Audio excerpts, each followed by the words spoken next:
halkan waxaa loo soo galay Facebook iyo hasaawihii sheekh wuxuu yiri dhalinyar badan ayaa Facebooka waxa ugu jira habla aan maxram aanay u ahayn ehelna ayna ahayn guursadana diyaar ma aha buuri balse waxa si soo noqonaysa Facebook uga wada hadlayaan iyagoo walaaltinimo ayaa naga dhaxaysa sheeganaya sidaa darteed maxay shariicada islaamku qabtaa arrinkaas iyo xiriirkaas hasaawaha muddada dheer socday buu sheekh maxamed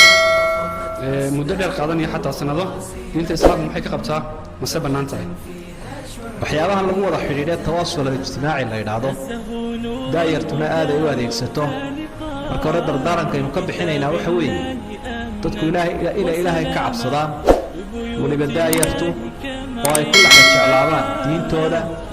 waqtigooda xubnahooda aragga iyo faraha ay wax ku qoreen ay ka mid yihiin oo aanay xaraamta u adeegsan diinta xaraamta loo adeegsado xisaabtooda aad bay u badanaysaa aakhiro walaa taqfu maa laysa laka bihi cilmun ina asamca waalbasara waalfu'aad kullu ulaa'ika kaana canhu mas-uula dhib badan baa ka jiro oo dad badan oo meel kaleba aan teginba bahalkaasaa kharaadiyey marka ilaahay ka cabsadoo iska ilaaliya wixii wanaagsan u isticmaala qofkaa naftiisa hakin karayna ha iska daayo